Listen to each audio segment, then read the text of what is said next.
Hello, this is me, Brother Clentoy. Today's video, nalang ko i-share sa inyo ba. Storya sa takadjat i-share sa anak ko ang blessing karon na adlaw no. Actually, gabi na karon diri.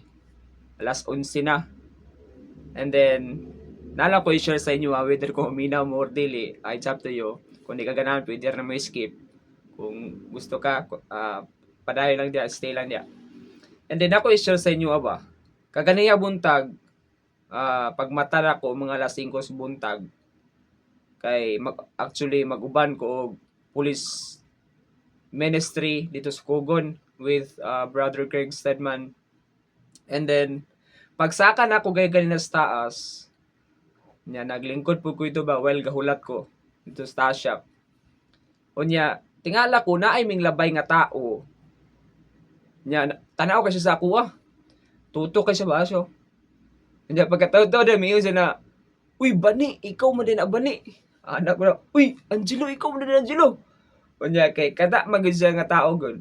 Actually, sa akong mga base sa akong experience, sa akong kagahapon ako, mga barkada to na ako sila.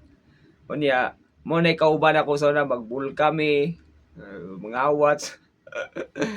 Kunya, technically, siya good mismo nakarecognize akong name. So, uy, Bani, ikaw man din na Bani. Anak ko, uy, Angelo, ikaw man din Angelo. Actually, before mo nag-eye to eye, nakabalog ko na, uy, si Angelo magiging niya. Kaya siya, kan diretso mo sa mga approach ako. Sara, uy, Bani, ikaw man din na anak ko, uy, ikaw man din Angelo. O niya, kay, anak ko siya na, asa man kapadulong? Anak siya nga, ngita lang kong trabaho lagi. Asa man kapadulong karon dito sa SM Uptown. Ana din sa ako. Ana din sa ana din ano din ko siya na, mo ba? Kumusta man ka karon? Asa okay ra ba siya?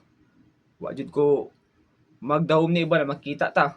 Ana ko na wa po ko magdahom na makita ta. So kini morning na itabo ingon na ni. To make story short, sa pag-conversation na mo, nangutana ko siya kumusta man ka, nangutana po siya ako kumusta ko. Nya ang pinaka the best thing na pinaka one thing na ako ang gihimo sa iya is nag-share ko sa iya sa gospel no, ako ang gihatag sa iya ang kaluwasan ni Ginoong Kristo. Unya kay kani mo nga picture makita niyo sa akong likod. Unya kay ako siyang gisharean kabahin sa kaluwasan ni Ginoong Kristo, kabalo ko na mao nang importante tanan ang kaluwasan ni Ginoong Kristo. Unya dayon pag man akong share sa iya and then giampuan dayon ako siya na unta na makita sa trabaho ug unta tagaan sa trabaho kay sakto sa Ginoo. And then wala magdugay pagkahuman na mo, gipick up ko ni Brother Greg kay magadto lagi mi og police station sa Kugon kay magtulo po siya dito og I mean mag Bible study sa dito ba. And then it's a blessing para sa ako na makita na ko siya. I know na dili gito sa aksidente nga nakita mi. I believe na kabubuton po to sa Ginoo na share na ko ni nga tao. I believe plano gito sa Ginoo, wala po ko ma-expect.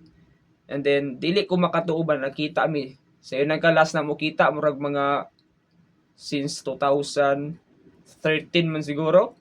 2014. Ya, kanyo imagine na pila pa edad na ako ana, 13 anyos. 12. Kunya karon pila na edad nako, 25 na. Na pila na makatuigan ming labay. So I believe dili gid aksidente. Plano gito sa Ginoo nga ako siyang sugillan kabahin sa pulong sa Dios. So moto gitagaan ako sa gospel tracks, makita niyo diri sa maong picture na sa kong likod. And then nalipay ko nga naka-Bible study ko sa iya.